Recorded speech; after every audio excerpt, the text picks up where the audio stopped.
guys, so I'm finally showing you how I make the delicious pizza that you guys saw in a few vlogs back.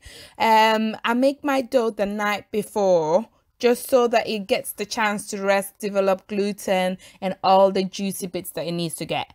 Firstly, I start with a small bit of yeast in some warm water, not too hot because you don't want to kill the yeast. I just like half a tablespoon of flour and just mix it well and let it set on the side. In the meanwhile, I've got fresh, really fine semolina with some salt and some sugar and just mix that well. You want to make sure that the salt is not mixed with your yeast water.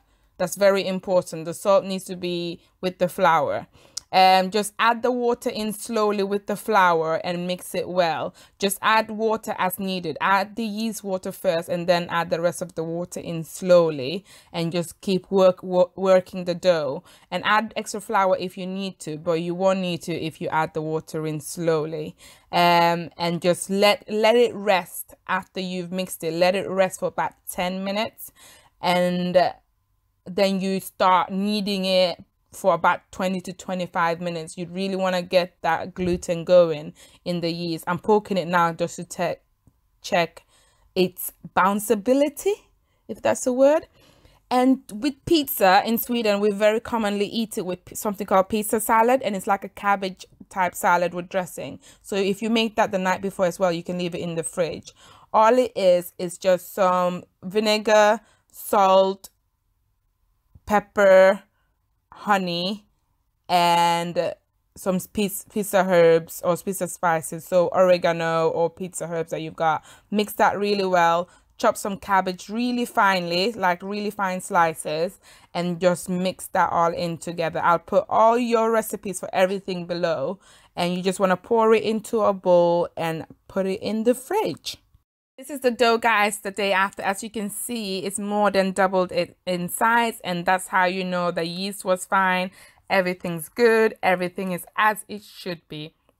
All I want to do now is just divide the dough into as many pieces as I can to pizza. So how big the pieces are will depend on how thick you want your pizza to be, how thick of a crust.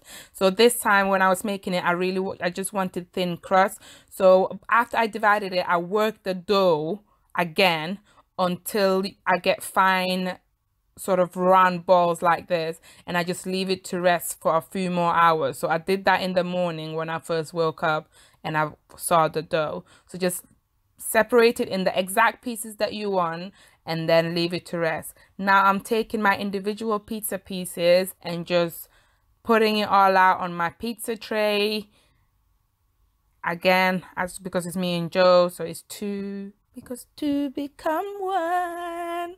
Anyway, so here I'm just gonna season the chicken. So I'm gonna do all the toppings that go on to the pizza. So chicken, I've got, again, all the seasoning that I'm adding here, I will put it in the below link. Just mix that well. And you're also gonna make some garlic oil.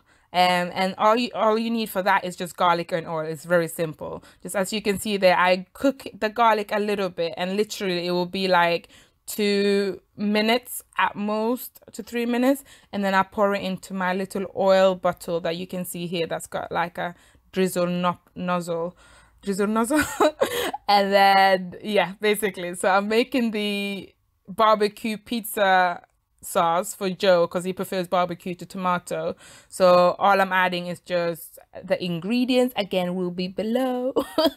And about here, as you can see, I poured some chili flakes in, and I went a little bit crazy. So the chili flakes, well, it became too much. So I took some of it out and I used it for my own sauce, which is the normal tomato sauce. I've got chili flakes, some garlic, and some oil in a pot. And I've got there some pesto. It's just chili pesto because I like to use chili pesto because of the basil flavor. So if you don't have that, you can use basil instead, because I feel like that's very important in an authentic tasting pizza.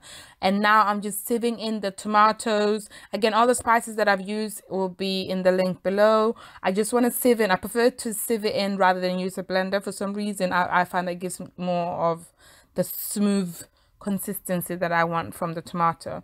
So you can have the tomato sauce like this without any without cooking it at all, like if it's thick enough, because that's what I did when I made the first pizza. But when I made it the second time around for this video, I actually end up cooking the sauce. I'll show you guys in a sec how I did that one. So you can have all the exact same ingredients, but just cook the oil with some onion and garlic, and then add all the rest of the tomato ingredients until, well, cook it until it's boiled, and then just simmer it for about 5 minutes or maybe less. Make sure to cover it though, because it does spit everywhere and it does burn if it lands on your arm. So I just normally leave the spatula there so that it's not fully covered, but just covered so that it doesn't splash everywhere. As you can see there, you can see of all the boiling bits that are landing on the lid.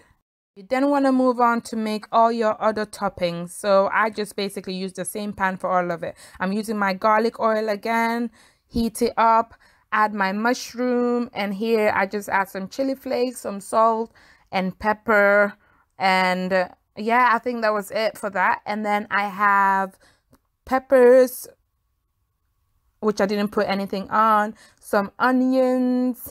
I'm only frying these for like a couple of minutes max, and of course some sweet corn. And just, you can see on that plate there, that's how I section it.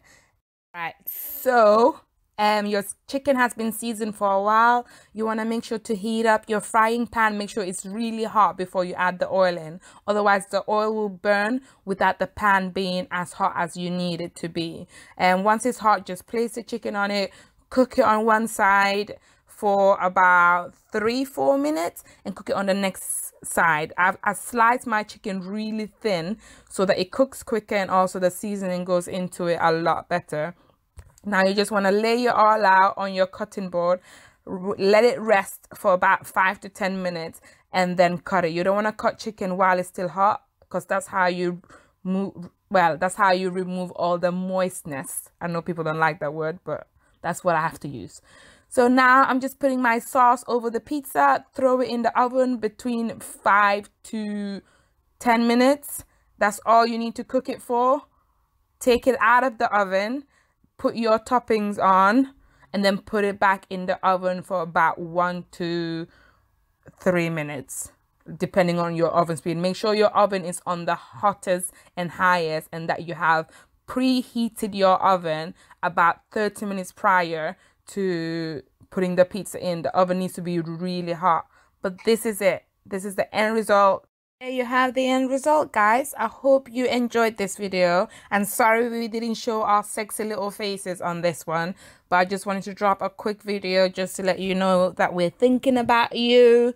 We will post again tomorrow as normal, but as though we even have normal schedule. But hey, hope you enjoyed this. Subscribe, like, and share as usual, and we'll see you tomorrow.